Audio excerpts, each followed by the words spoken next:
आप प्रवेश कर रहे हैं सीएनबीसी आवाज और इबेक्स कैश के शानदार स्टूडियो में।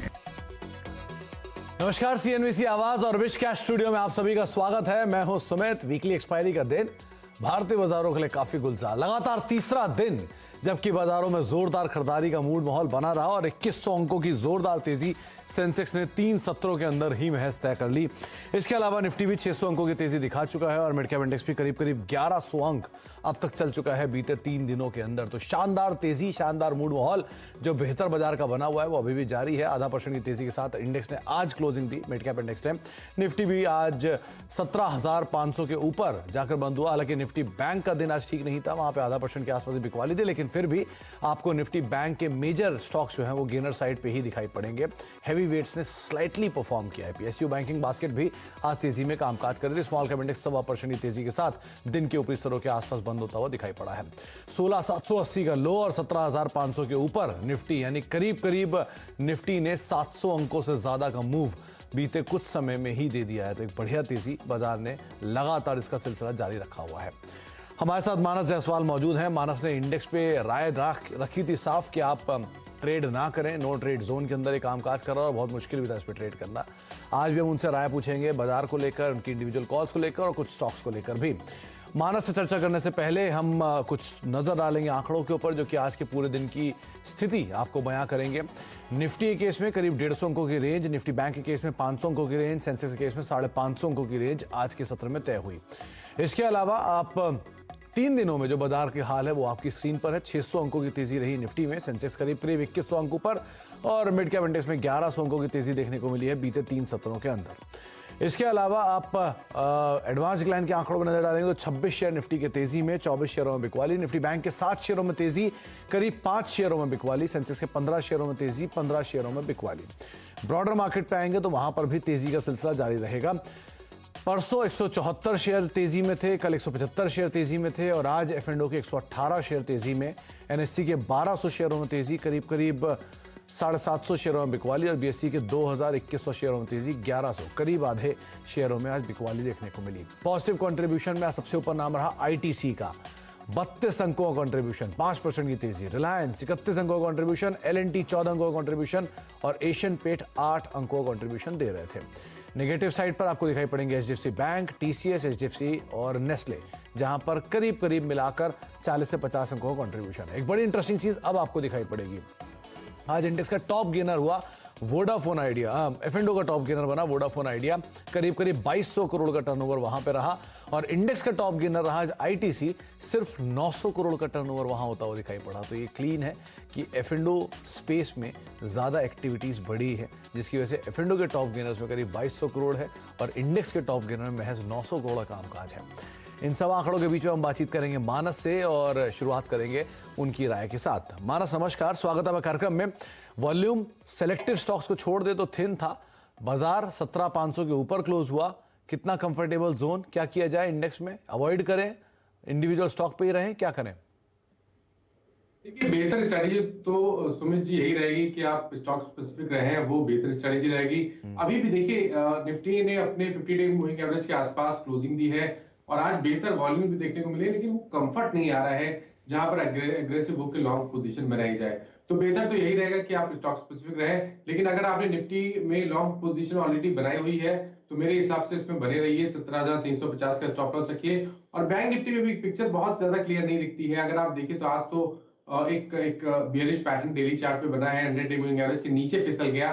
तो मेरा समझना है कि बैंक निफ्टी में एक स्टिक स्टॉप लॉस रखना है 36,800 का, लेकिन अगर 36,800 के नीचे बैंक निफ्टी जाए तो यहां पर अपनी लॉन्ग पोजीशन से निकलने की कोशिश होनी चाहिए। जी, तो आपके लिए राय यही कि आप इंडिविजुअली अगर सेक्टर में जाना चाह रहे हैं तो अवॉइड करिए, आपके पास हैं तो आप बने रहिए, तेजी की साइड पे ही रणनीति रखिए, लेकिन स्टॉक स्पेसिफिक रणनीति ज्यादा बेटर रहेगी। अच्छा मानस, तो अब शुरुआत करते हैं स्टॉक स्पेसिफिक। कहां पर आप तेजी या मंदी देख रहे हैं?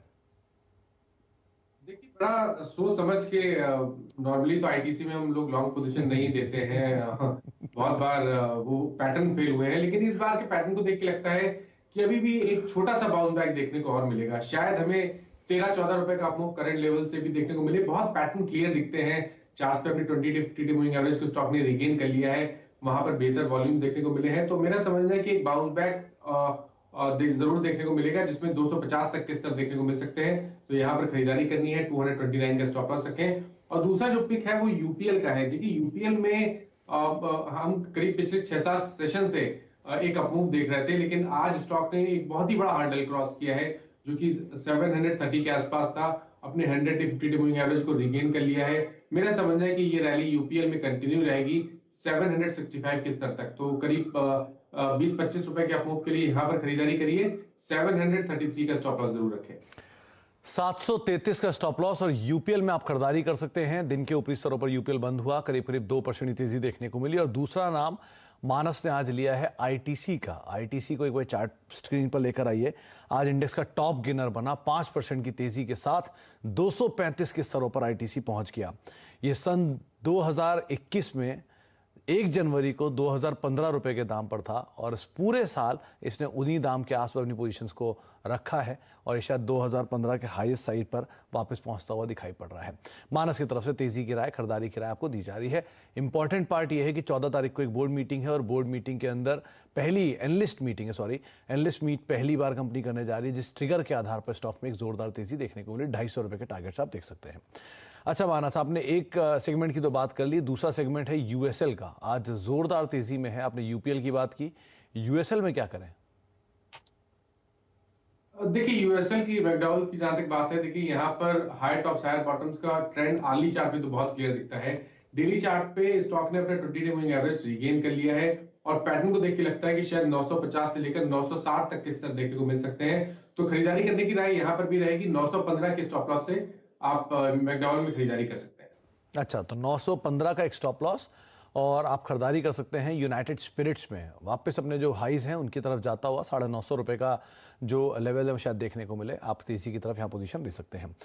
एक सवाल अक्सर पूछा जा रहा है इस समय, वो है ICICI bank versus HDFC bank.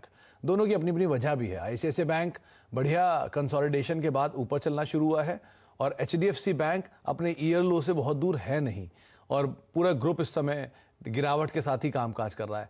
तो अगर मानस आपको चुनना हो ICICI bank versus HDFC bank, तो आप किसे चुनेंगे लॉन्ग टर्म के हिसाब से? देखिए लॉन्ग टर्म के हिसाब से ये जरूर है कि एचडीएफसी बैंक बहुत ही अट्रैक्टिव लेवल पे आ गया है। करेक्शन ऑलरेडी हमने देख लिया है, लेकिन लॉन्ग टर्म के हिसाब से मेरे हिसाब से तो आईसीआईसीआई बैंक पे ही ध्यान देना चाहिए। यहाँ पर ट्रेंड बहुत क्लियर है। लॉन्ग टर्म चार्ट्स पे अगर आप देखेंगे तो वहां पर आपको हाई टॉप हाई बॉटम्स का ट्रेंड दिखेगा। पिछले मंथ हमने गिरावट देखी, लेकिन अब ऐसा लग रहा है कि स्टॉक ने सपोर्ट ले लिया है और रैली यहां से एक फ्रेश रैली देखने को मिलेगी, जिसमें शायद 850 तक के स्तर देखने को मिलेंगे। तो 700 रुपए के स्टॉप लॉस से आईसीआईसीआई बैंक में पोजीशन बेसिस पे खरीदारी करिए 850 के टारगेट के लिए। अच्छा, तो 850 के टारगेट के लिए आईसीआईसीआई बैंक एक प्रिफर्ड पिक के तौर पे आप जरूर देख सकते हैं। 2-3 नाम और जिनमें आज मूव था। पूरा कैपिटल गुड स्पेस बस कर रहा था। एबीबी तेजी में था, एलएनटी में तेजी थी, सीमेंस में खरीदारी थी। क्या करें यहाँ पे? चाहूंगा क्योंकि यहाँ पर पहले भी अगर आपको कुछ हफ्ते पहले याद हो तो बहुत ही स्मार्ट रैली देखने को मिली थी। 1300 से लेकर 1850 तक के स्तर देखने को मिले। उसके बाद स्टॉक करेक्ट हुआ, 100 डे मूविंग एवरेज पे सपोर्ट लिया और कंफर्मेशन आज दे दिया है फिर से हाई टॉप हायर बॉटम्स का। तो मेरा समझना है कि जो पहले का हाई 1980 के आसपास का बना था, स्टॉक उसको टच करने की कोशिश करेगा। तो 1845 का स्टॉप लॉस रखें और एलएनटी में खरीदारी का सौदा करें 1980 के टारगेट के लिए। 1980 के टारगेट के लिए एलएनटी कैपिटल गुड स्पेस की दिग्गज है, जिसके ऊपर आप दांव लगा सकते हैं। 1880 के स्तरों पर इसने क्लोजिंग दी है। मानस, एक और नाम जो आज बहुचर्चित रहा वो था आइडिया का। 15% की जोरदार तेजी और मोमेंटम स्ट्रांग है। नए साल के ऊपरी स्तरों पर कामकाज कर रहा है। डेट रीपेमेंट की बातचीत है। 6000 करोड़ रुपए कंपनी जुटा चुकी है रादर। क्या करना चाहिए इसमें? मेरे ख्याल सुमित भाई, आप 3-4 दिन पहले आपने इसी शो में आइडिया के बारे में बात की थी और तभी मैंने ये चीज मेंशन की थी कि देखिए अप्रैल 2019 के बाद पहली बार स्टॉक 14 रुपए के ऊपर निकला है। काफी बार कोशिश की लेकिन हर बार फेल हुआ। 3-4 दिन पहले स्टॉक ने 14 रुपीज के लेवल्स को ब्रीच किया। 3 दिनों का कंसोलिडेशन और आज फिर से एक फ्रेश ब्रेकआउट देखने को मिला है। मेरा समझना है कि ये रैली 21 रुपए के आसपास तक कंटिन्यू रह सकती है, इसलिए हर गिरावट पे खरीदारी करने जैसा स्टॉक है और 14 रुपए के नीचे आप स्टॉप लॉस जरूर रखें। ओके, तो आप 14 रुपए के आसपास का स्टॉप लॉस रखें, गिरावट में खरीदारी करें, बने रहें, ये मानस की राय है। अच्छा, आईडीएफसी फर्स्ट आइडिया चलता है तो वो भी साथ साथ उसमें भी एक मूव आता है। एक्सपोजर है ऑब्वियसली, तो इसकी वजह से मूव आता हुआ दिखाई पड़ता है। तो आईडीएफसी फर्स्ट, इसे कैसे ट्रेड करेंगे हम? देखिए, मैं प्रेफर तो आईडीआई करूंगा। आईडीएफसी फर्स्ट में आप ये कह सकते हैं कि पॉजिटिव संकेत इसलिए हैं क्योंकि 100 डे और 200 डे मूविंग एवरेज रीगेन हो गए हैं, लेकिन वहां पर वॉल्यूम्स का सपोर्ट या कोई बहुत ही बढ़िया पैटर्न वैसा कुछ नहीं दिखता है। तो आप अपनी पोजीशन में बने रहिए आईडीएफसी फर्स्ट बैंक में। 48 का स्टॉप लॉस रखिए। ऊपर की तरफ मेरे हिसाब से करीब 51-52 के आसपास एक बार प्रॉफिट बुक कर लेना एक अच्छी स्ट्रेटजी रहेगी आईडीएफसी फर्स्ट बैंक में। ओके, तो आप 51-52 के आसपास आए तो प्रॉफिट बुकिंग कर लें, लेकिन फिलहाल बने रहें। प्रिफर अगर आप करेंगे तो ज्यादा बेटर आइडिया है जिसके ऊपर आप दांव लगाकर चल सकते हैं। अच्छा, इन दोनों के अलावा जो आज एक बढ़िया मूव देखने को मिल रहा था वो था बीएचईएल में। Last hour buying, capital goods का टेलविंड और एक अच्छा मूव देखने को भी मिला। क्या किया जाए बीएचईएल के अंदर? देखिए, बीएचईएल में खरीदारी करने की राय रहेगी, क्योंकि अगर आप आरएसआई पे देखेंगे तो वहां पर आपको पॉजिटिव डाइवर्जन दिखेंगे। स्टॉक ने भी कुछ दिन पहले 200 दिनों के मूविंग एवरेज पे सपोर्ट लिया और वहां से हाई टॉप्स हायर बॉटम्स बनाना शुरू किया। 50 डे मूविंग एवरेज रिगेन हो गए हैं, तो ये मान के चलिए कि करीब 68-69 के स्तर देखने को मिल सकते हैं। तो खरीदारी करने की राय रहेगी। भेल में 61 रुपए 50 पैसे का स्टॉप लॉस 61.5 का स्टॉप लॉस, और आप खरीदारी कर सकते हैं बीएचईएल में। दिन के ऊपरी तरफ बंद हुए करीब 67-68 के टारगेट्स के लिए नियर टर्म में एटलीस्ट आपको ये राय दी जा रही है। एक ब्रेक का वक्त है, ब्रेक के बाद लौटेंगे। मानस हमारे साथ बने हुए हैं, उनसे हम बातचीत करते रहेंगे और यतिन भी आपको दिखाई पड़ेंगे, उनसे भी हम चर्चा करेंगे, खास तौर से डीलिंग रूम को लेकर किस तरह की बज है उस पर बातचीत करने के लिए। छोटे से ब्रेक के लिए रुक रहे हैं, लौटते हैं और बातचीत करते हैं।